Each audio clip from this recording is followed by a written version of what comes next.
Welcome back to Hidden Stories. Here, we share faith-filled Christian dramas that touch hearts and transform lives.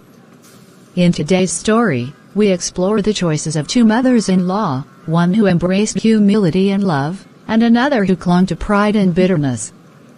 Their paths lead to two very different ends, and the lesson is clear: our choices shape our homes, our families, and our legacy. Stay with us, because this story is not just about them, it's about us. Every decision we make draws us closer to love or further into loneliness. Which path will you choose? Two women, two homes, two different choices. One chose wisdom, the other chose strife. One became a blessing, the other a burden. Their decisions would shape not just their own lives, but the peace or pain of their entire families. Lord, I thank you for this new day. Every morning you wake me up, and every breath is a reminder of your mercy. Father, I lift up Anna before you, my dear daughter-in-law. She is young, still learning, still growing, and the pressures of this world can be heavy on her shoulders. Lord, bless Anna. Strengthen her heart in moments of weakness, guide her when confusion clouds her path, and fill her home with your peace. Father, I know that sometimes mothers-in-law can become stumbling blocks, adding weight instead of lifting burdens. I do not want to be that kind of mother. Teach me to be a mother and not a burden, a counselor and not a critic, a helper and not a hindrance. Let my words be seasoned with grace, and let my presence bring comfort instead of fear. Lord, give Anna patience with my son. Help her to see him not just as a husband, but as a man in need of understanding, encouragement, and prayer. Let their marriage be like a garden watered by your Spirit, and may I never sow weeds of strife into their union. If ever I am tempted to complain or interfere, remind me of this prayer, remind me of your love, and remind me that peace is better than pride. Lord, thank you for Anna. I will love her as my own, for you have placed her in this family not by accident, but by divine design. She then reads from her Bible. Her children arise and call her blessed, her husband also, and he praises her. Proverbs 31, verse 28. Henry, I cannot take this anymore. That girl, Emily, thinks she can take my son away from me.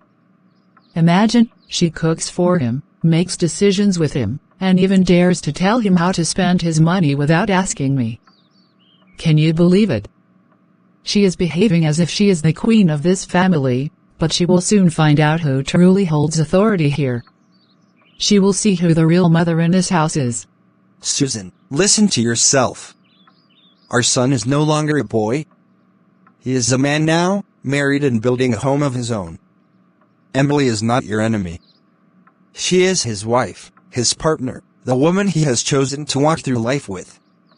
Why do you see her as a rival instead of a daughter? If you keep sowing this bitterness, you will not only hurt Emily, you will destroy the peace of our son's marriage. Peace? What peace? Ever since she came into this family, things have changed. My son doesn't run to me the way he used to. He doesn't eat my food first before anyone else's. He listens to her voice more than mine. It feels like she has stolen him from me, Henry. Do you know what it feels like to carry a child in your womb, raise him, sacrifice for him, and then some stranger just comes and takes first place in his life? It is unfair. Susan, you are missing the truth. Emily did not steal him, life simply moved forward. That is what marriage does. A man must leave his father and mother and cleave to his wife, and the two will become one. This is God's design. If you fight it, you are not fighting Emily, you are fighting God's order for family. And let me warn you, my dear, interference will only push our son away from you. If you truly love him, then let him breathe, let him grow, let him build. Do not poison his happiness with your pride. Henry, you are always defending her. You don't understand. If I don't take my stand now, she will push me out completely. No, I will not sit quietly. Emily will learn that I am not a woman to be sidelined.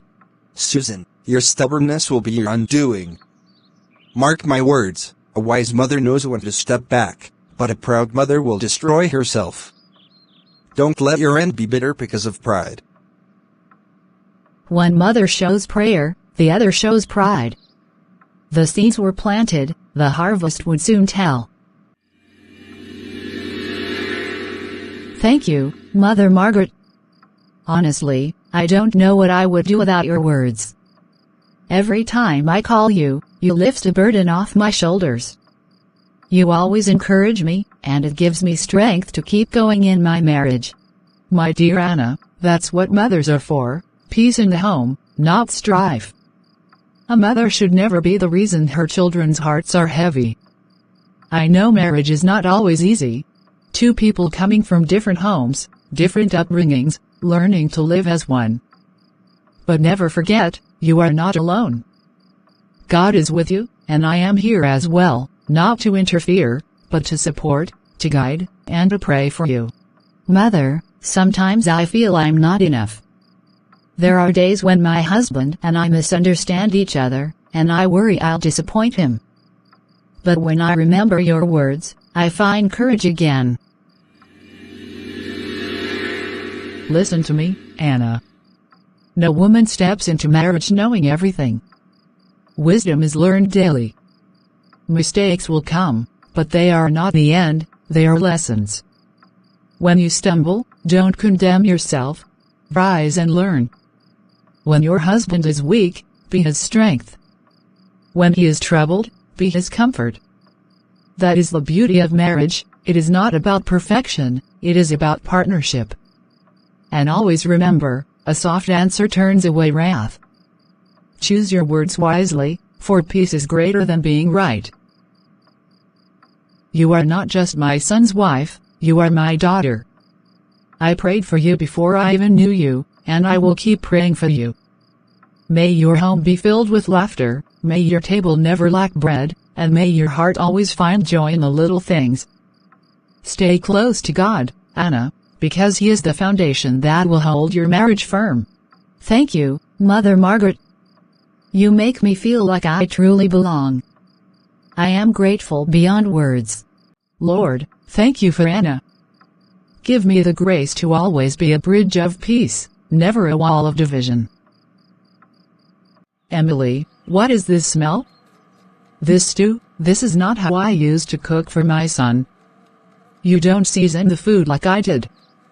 You don't prepare it the way he likes. How do you expect him to remain satisfied with this kind of cooking? If you continue like this, mark my words, you'll drive my son away from this house. Mother, I am trying. Every day, I do my best. Sometimes I even ask your son what he prefers, and I try to make it exactly the way he likes. I may not get it right all the time, but I am learning. Please be patient with me. I want nothing more than to take good care of him and to honor this family. Patience? Do you think marriage is a playground for trial and error? When I was your age, I already knew how to cook, clean, and keep a home. I didn't need anyone's patience. You young women today are lazy and careless. You hide behind excuses of trying, but you don't realize men have limits. If you keep serving him poorly cooked food and running this house without wisdom, don't be surprised if one day he gets tired of you. Mother, I respect you, and I would never want to speak against you. But please understand, I love your son deeply. I want to give him the best, even if I stumble sometimes. All I ask is a little understanding, maybe even guidance. You have so much wisdom, and I wish you would teach me instead of condemning me. I want to learn from you. Susan, enough. This is not right. Emily is your daughter now. She is not your rival, and she does not need to earn your love by passing some impossible test. Every harsh word you speak does not only wound her, it wounds me as well. Do you not see the pain in her eyes? Do you not realize that instead of helping, you are tearing this family apart? I have told you before, and I will say it again, let them build their marriage without your constant interference. Our son loves Emily, and she is his chosen wife. You should be her shield, not her sword. If you cannot support their union with peace, then at least do not destroy it with bitterness. One day you will regret these words if you continue. Do not be discouraged, my daughter. Keep doing your best. In time, love and patience will prove stronger than bitterness. Margaret in the market. Good morning, Mom and Margaret. As always, you have an eye for the best fruits. Good morning, my dear. Yes, I like to choose carefully, because these are not just for me. They're for my daughter-in-law. She loves oranges, and I know when she tastes these sweet ones, it will brighten her day. Small acts of love can build big bridges. Sometimes, it's not the expensive gifts, but the little things that speak the loudest. This fabric will look so lovely on her. She is young and deserves to feel cherished, not burdened. I know how difficult marriage can be in the early years. Every little encouragement counts. I may not always be with her, but I can let her know she is loved, not judged. Madam, that color will indeed suit a young woman. Are you buying it for your daughter? For my daughter-in-law. But to me, she is no different from a daughter. People often say a mother-in-law and daughter-in-law must always be at war, but I do not believe that. Why should I compete with the woman my son has chosen? Instead of rivalry, I choose relationship. Instead of strife, I choose support. If I show her love, she will feel secure. If I criticize her, she will feel like an outsider. I would rather build a bridge than a wall. Lord, let every gift I buy, every word I speak, and every gesture I make be like seeds of peace in Anna's heart. May she always know that in me, she has not just a mother-in-law, but a true mother who cares for her. In a world where many choose pride, Margaret chose love. She understood that peace is not built by grand gestures but by daily kindness, one act at a time. Margaret in the market. Susan. It's been a while. How are you? I hear your son is married now. Congratulations, my dear. Congratulations? Ha. Esther, if only you knew the truth. My son may have married, but he chose the wrong woman. That girl, Emily, is as weak as water. She cannot even run a proper home. Her cooking is tasteless, her cleaning is careless, and her mannerisms. Don't even get me started. Sometimes I wonder what my son even saw in her. She is nothing compared to the kind of daughter-in-law I deserved. Oh, Susan, maybe she just needs time. Young wives learn with experience. Perhaps if you guide her gently. Guide her? Do you think I have not tried? I have spoken, I have corrected, but she is slow, clumsy, and unworthy. A woman who cannot take full control of her home is no wife at all. My son deserves better. When I was her age, I was already praised by neighbors for how I ran my home. I made meals fit for a king. I kept my husband's clothes spotless. My son should have brought me a strong woman, not this fragile, incompetent girl. But Susan, she is your son's choice. If you keep speaking against her, won't it hurt him too? Shouldn't you try to support her instead of tearing her down? Support her? No, Esther. She should prove herself worthy of me, not the other way around. I am the mother. I carried my son, I raised him, and I will not let any weak woman reduce his life. If Emily thinks she has won, she is mistaken. I will always remind her that I am the true queen of my son's heart and this family. Henry, who has stepped in and has been listening to her speak up. Susan. Is this what you've reduced yourself to? gossiping in the market, tearing down your own daughter-in-law's name to strangers? Do you not see the shame in this? You call Emily weak, but I see strength in her silence. You call her unworthy, but I see her striving every day to please her husband. The truth, Susan, is not that Emily is weak, it is that your heart is blinded by pride. I warned you before, Susan. A wise woman builds her house, but a foolish one tears it down with her own hands. By speaking this way, you are not only dishonoring Emily, you are dishonoring our son. If word of this gossip spreads, do you know who will suffer? Our family. Think carefully before your bitterness destroys what we have built. While one mother sowed peace, the other sowed strife. But every seed bears fruit in its season. Susan, we need to talk. I overheard you today in the market, speaking about Emily. My heart was heavy listening to you tear her down before others. Susan, this path you are walking is dangerous. It leads only to bitterness and brokenness. You must stay away from interfering in our son's marriage. Give them space to build their home. Stay away? Henry, how can you even say that?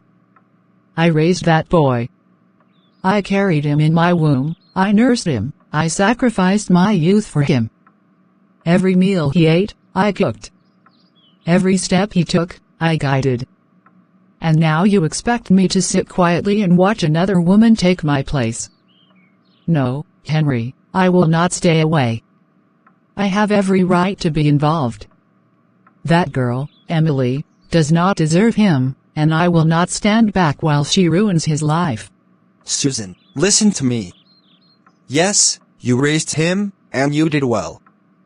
But raising him was a season, and that season has passed. Our son is no longer a boy clinging to his mother's hand. He is a man, with a wife beside him. And scripture is clear, a man shall leave his father and mother and be joined to his wife, and the two shall become one.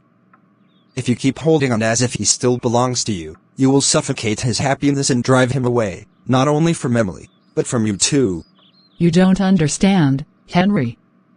That girl is not capable. She doesn't cook like I did, she doesn't clean like I did, she doesn't even look after him the way I did. How can I close my eyes and pretend everything is fine?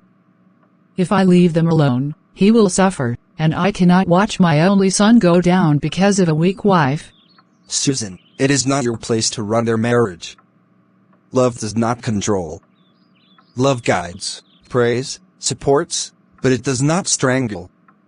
If you truly love your son, you will let him grow as a husband. And if you truly love God, you will stop sowing strife where he desires peace.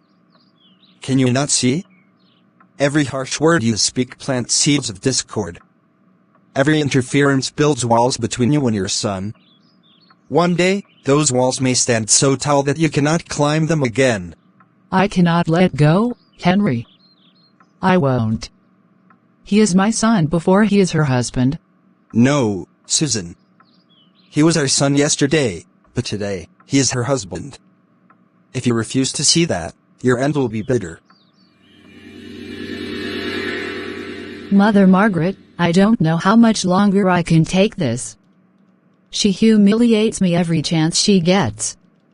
She criticizes my cooking, my cleaning, even the way I speak to her son. No matter what I do, it is never enough. I feel like I am drowning in her disapproval. I can't breathe in that house anymore. Sometimes I just want to pack my bags and leave. My dear, I see your pain. I hear your cries. It is not easy to be treated unjustly, especially by someone who should protect you. But listen to me, running away will not solve it. A fire cannot be put out by adding more fire. Only water quenches flames. And in this case, that water is prayer, patience, and love. Pray, dear. Love her still. God sees every tear you shed, and he is not blind to your struggle. He will be your vindication. But Mother Margaret, how can I love someone who despises me? How can I show kindness to a woman who only sees me as an enemy? Every word she speaks cuts deeper than a knife. I wake up afraid of her criticism. I go to bed with her voice echoing in my mind. I feel like I am losing myself. Child, love is not a feeling, it is a choice. And sometimes, it is the hardest choice of all. Loving her does not mean agreeing with her cruelty. It means choosing to rise above it.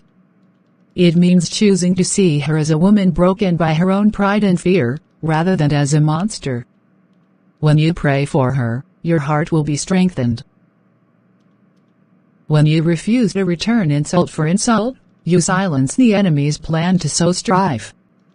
Remember, God sees. Every act of patience is a seed He will honor. Every tear is a prayer He will answer. Your reward will come, even if it tarries. So, you're saying I shouldn't fight back? I should just endure. Endure with wisdom, my dear. Speak respectfully, even when disrespected. Love her, even when unloved. But also, draw your strength from God daily. Do not suffer in silence, pray without ceasing. Remember, the battle is not yours, it is the Lord's. And He has a way of turning even the hardest hearts. Who knows? One day, the very woman who humiliates you may thank you for your patience. And when the day comes, your tears will not have been wasted. Thank you, Mother Margaret. You always remind me that God is still here, even when I feel forgotten. You are not forgotten, child. God sees, and He will make all things beautiful in His time. Mother, please. I beg you, give Emily a chance. She is my wife, the woman I vowed before God to love and protect. She may not do everything the way you want, but she is learning, growing, and trying her best. Can't you see that your constant criticism is breaking her spirit? I need you to help me build my home, not tear it apart. No, Daniel. I cannot, and I will not. That girl is not worthy of you. I carried you for 9 months, raised you with sweat and sacrifice, and poured my whole life into you. And now, some weak little woman comes in, thinking she can take my place. Never. She cannot care for you the way I did. She cannot serve you the way I taught you deserve to be served. She is not fit to be called your wife. Mother, listen to yourself. You are not protecting me, you are destroying the peace in my home. Emily is not competing with you. She is not here to take your place, but to walk beside me as my partner. Can't you understand that? I chose her because I love her, because I believe God brought her into my life. If you truly love me as you say, then love her too, for my sake, if not for hers. Daniel, you are blind. Love has blinded you. That girl will ruin you. I know women like her. She is weak, she is timid, she will bring shame to this family. One day, you will regret marrying her. Mark my words. Susan. Susan. Is this truly what your heart has become? A heart that cannot rejoice with her son's joy. A heart that despises the very woman God has given him? You say you raised Daniel with sacrifice, was it only so you could chain him with your pride? You say you love him, yet you stab his marriage with your words. A wise mother builds her son's home with encouragement, but a foolish one tears it down with her own hands. Mother, I love you, but if you continue this way, you will push me further away. Please, for the sake of peace, for the sake of family, let Emily breathe, let her grow, let her belong. Don't make me choose between my wife and my mother. My dear Emily, I can see the burden on your heart. The weight of unkind words can be heavy, but let me remind you of something very important. The Word of God tells us, a gentle answer turns away wrath, but a harsh word stirs up anger. It is not always easy to practice, but it is one of the most powerful truths for a peaceful life. When your mother-in-law speaks harshly, Do not let her words provoke you to anger. Instead, hold your peace. Silence, seasoned with love, can be louder than shouting. A gentle word can disarm the sharpest tongue. Mother Margaret, I want to believe that. Truly, I do. But every time she insults me, it feels like knives piercing my heart. Sometimes I feel like I am drowning under the weight of her hatred. I want to answer back. I want to defend myself. But when I do, the situation only gets worse. And when I stay quiet, I feel weak, like I am letting her win. How can I possibly endure this? Child, listen to me. Choosing peace is not weakness, it is strength clothed in humility. To hold your tongue when provoked requires more courage than to shout in anger. You are not losing when you choose silence. You are surrendering the battle into God's hands. Remember, it is written, the Lord will fight for you. You need only to be still. When you answer gently, or when you refuse to answer at all, you are declaring, this fight is not mine, it belongs to God. And He never loses a battle. So, when I hold my peace, it is not weakness, it is faith. Faith that God sees me. Faith that He will defend me, even when I say nothing. Yes, my dear. That is it. Your silence, when offered to God, becomes a shield. Your gentleness becomes a testimony. Sometimes the most powerful sermons are not preached with words but with actions. Let her see Christ in you, not through your arguments, but through your patience, your kindness, and your refusal to be drawn into strife. And believe me, God will honor your endurance. He will give you peace, and in time, He may even soften her heart through your example. Thank you, Mother Margaret. I understand now. I will hold my peace, not because I am weak, but because I am strong in God. I will choose gentleness, even when it hurts, and I will trust Him to fight for me. That's my girl. Go in strength, Emily. A gentle answer turns away wrath, and in holding your peace, you will find God's victory. Lord, here I am again, before you, carrying the weight of my home. You see my wife, Susan. You see how her words have become weapons, how her pride has built walls instead of bridges. Father, I have spoken to her with patience, I have advised her with gentleness, but my words fall on hardened ground. I am a man, and my strength is small. But you, Lord, are mighty to save. Lord, touch my wife's heart before it is too late. Break the chains of arrogance, soften the soil of her spirit, and replace her bitterness with love. She is not my enemy, she is my partner, my wife, the mother of my children. I do not want to see her destroy herself by destroying the peace of our son's marriage. Father, please, let her eyes be open to the danger of her path. I have seen what pride can do. I have watched families crumble because a mother could not release her grip, because a wife could not humble herself, because a heart refused to bow to you. Lord, I don't want that to be Susan's story. I don't want my children to remember her as a bitter woman, but as a mother who learned humility, who chose peace, who gave love instead of strife. Please, Lord, change her before her end becomes bitter. Rescue her from herself. Lord, if she will not listen to me, let her hear your voice. If my words cannot touch her, let your spirit pierce her heart. If my advice falls like water on stone, let your power melt the stone into flesh. Do not let her miss the beauty of being a blessing. Do not let her harden her heart until it is too late. Save her, Lord, save her marriage with her children, save her soul from bitterness. I place her into your hands, because only you can do what I cannot. Lord, touch my wife's heart before it's too late. Susan is being isolated. So this is their plan, is it? To push me out? My own son, my Daniel, does not come around anymore. He used to visit me after work, used to sit here and tell me everything. But now? Days pass, weeks even, and not a single knock on the door. And Emily, oh, that girl, she avoids me like a plague, as though I am her enemy. They think I don't notice, but I see it. They are shutting me out of my own child's life.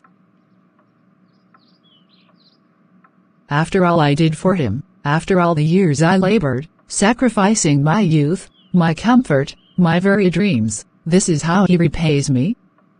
By siding with a stranger. By letting that woman steal him away from me? No, no, no. This is not fair. A mother should never be treated this way. I carried him, I raised him, I shaped the man he is today. And now I am left alone, like some forgotten old woman, as if I never mattered. Maybe they think I talk too much. Maybe they think I interfere. But I only wanted what was best for him. I only wanted to protect him. Is that such a crime? Is it wrong for a mother to want to guide her son? They call it control, but I call it love. Why can't they see that? This silence. This emptiness. It is suffocating. Once, this house was filled with laughter, with visits, with family. Now it is just me, sitting here with my anger as my only company. Is this what I wanted? Did I truly fight so hard to keep my son close, only to end up driving him away? No. No, I won't admit that. It's Emily's fault. She has poisoned him against me. She wants me gone so she can have him all to herself. Yes. That must be it. But one day, they will see. One day, Daniel will realize who truly stood by him. One day he will regret pushing me aside. And Emily, she will regret the day she thought she could replace me. I may be alone now, but I will not be defeated. No, not Susan. I will not bow. They will come crawling back. They must.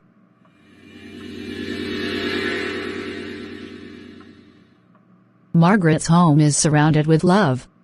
Mother Margaret, you've spoiled us again. Every time we come here, it feels like we are children all over again, cared for and filled with joy.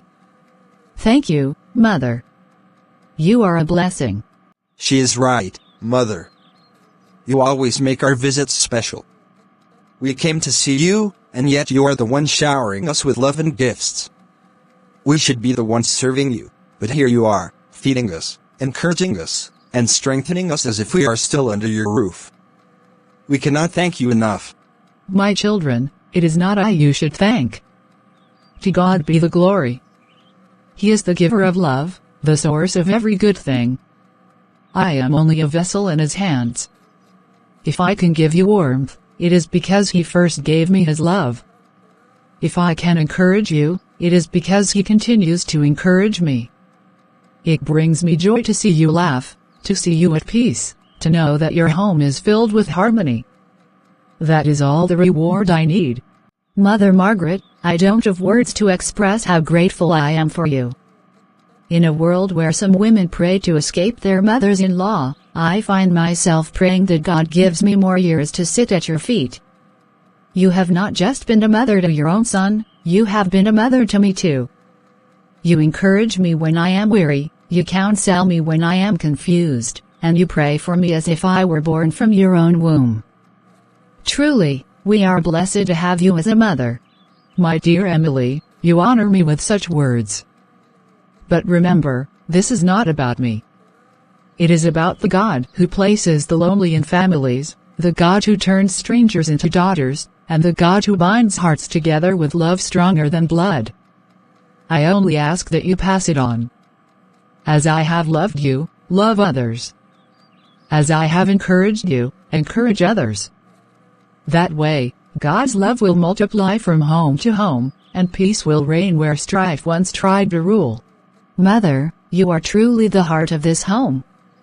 We rise and call you blessed. And we pray God gives you long life to keep guiding us. Amen to that. You are a gift to us, and we honor you. To God be the glory. May your homes always know peace, may your love grow deeper with each passing day, and may you never forget that Christ is the foundation of a lasting marriage. As long as you walk with Him, your homes will flourish. Susan, my wife, my companion of many years, listen to me. I have watched you grow harder each day. Your words have driven our son away, and your actions have turned Emily into a stranger to you. This is not the way of a mother, and it is not the way of a godly woman. Bitterness is eating you alive. And let me tell you the truth you may not want to hear, bitterness only destroys the one who holds it. It does not harm Emily as much as it is harming you. It is a poison, Susan, and if you do not release it, it will consume you until nothing is left but regret. Change now, before it is too late. Henry, I don't need your advice. I am not a child to be lectured. I know what I am doing. Everything I've said, everything I've done, it was for my son's good. If Daniel has chosen to turn against me, then so be it. But don't you dare stand there and tell me I am the problem. I am his mother. I raised him. Without me, he would not even be the man he is today. And now you expect me to bow to that little wife of his? Never. I will not change, Henry, not for anyone. Susan, listen. This pride you are clinging to, it is the very chain that binds you. You say you are fighting for your son, but in truth, you are fighting against him. You say you want the best for him, but your bitterness has blinded you to the damage you are causing. What you call love has become control. What you call protection has become suffocation. Can't you see? You are losing the very relationship you claim to protect. And when all is said and done, you will stand alone in an empty house, not because Daniel betrayed you, but because your own pride pushed him away. Enough, Henry. I will not sit here and be judged by you. You always take their side. You always think I am the problem. Maybe you love Emily more than you love your own wife. If they want to avoid me, let them. I don't need them, and I certainly don't need you preaching at me. Oh, Susan. You do not see what you are becoming. I have no more words to give you.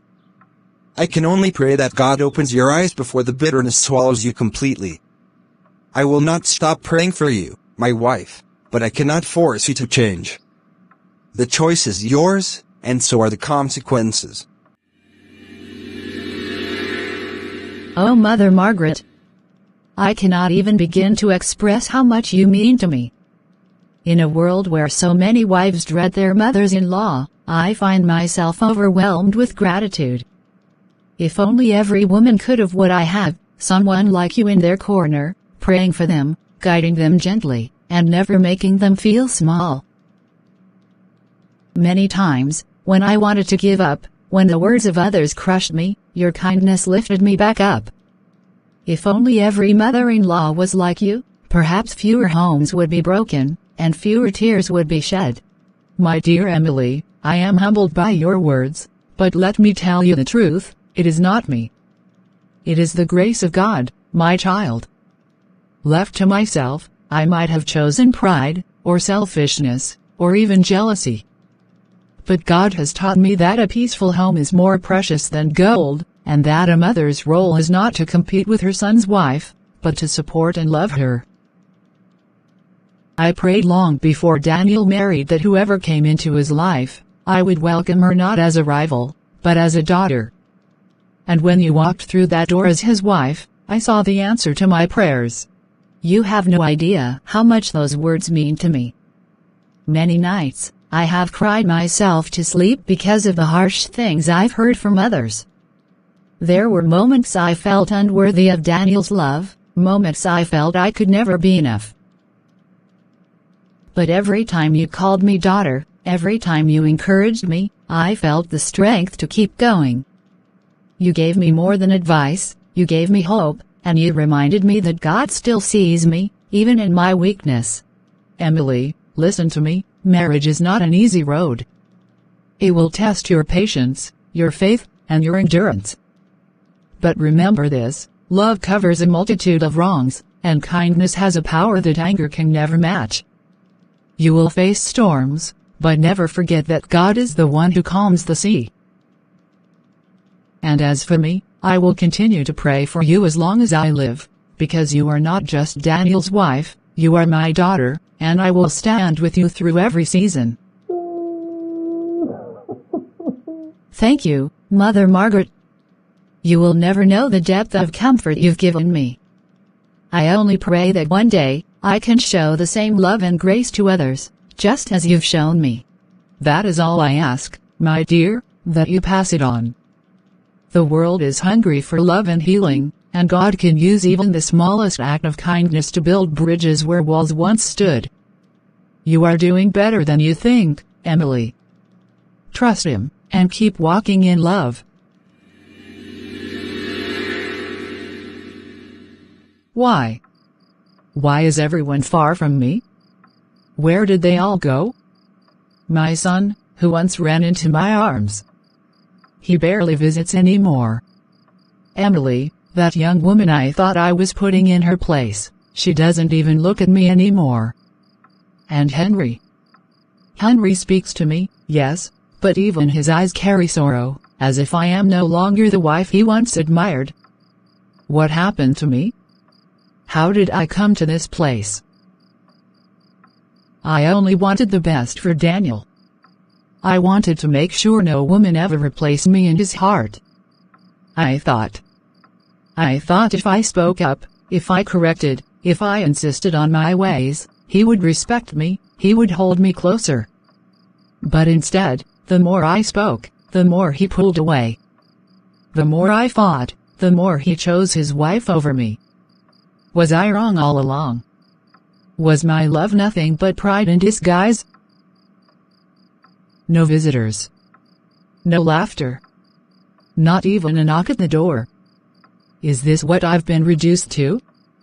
Once, this house was alive with my son's joy, with neighbors stopping by, with family who cared. Now, it is just me, my thoughts, and this silence that will not leave.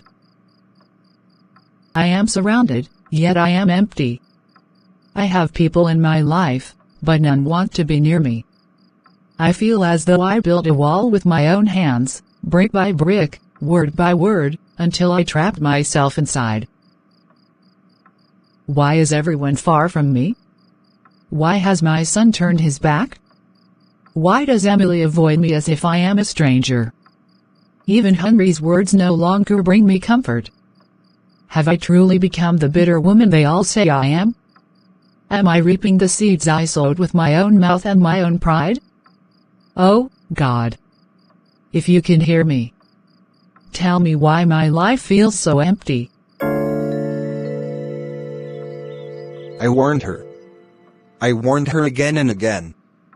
But pride is a hard wall to break. A proud spirit does not just wound others, it destroys the very home it claims to protect. And now, I see the truth of it before my eyes. My son stays away, his wife keeps her distance, and this house that should have been a place of joy has become a prison of silence. It breaks my heart, Lord. It breaks me to watch the woman I married choose strife over peace, pride over love, and stubbornness over wisdom. Susan, this was not what I wanted for us. I dreamed of a home filled with laughter, where our children and their children would gather, where love would overflow from one generation to the next. But what have we now? A cold house, empty of joy, weighed down by bitterness. This is not the legacy I prayed we would leave behind. I beg you, my wife, I pleaded with you to let go of anger and embrace peace. But you chose another path. And now, the consequences are here. Lord, you see my heart. I am not blameless, but I tried to speak truth. I tried to be a voice of reason. I warned her, Lord, because I could see what pride would bring. And here we are. A home torn by silence, a marriage strained, a family divided. Father, have mercy on her, and have mercy on us. Only you can soften the heart that has turned to stone. Only you can heal the wound that pride has opened. I lost them. I lost everything because of my pride. My son. My Daniel. The one I carried in my womb, the one I labored for, the one I raised with so much love, he no longer comes to me with joy. He avoids me, as though I were a stranger. Emily, his wife, she was only seeking acceptance, yet I treated her like an enemy. And Henry, my husband, the man who has stood by me all these years. Even he looks at me now with sorrow instead of joy. How did I become this woman?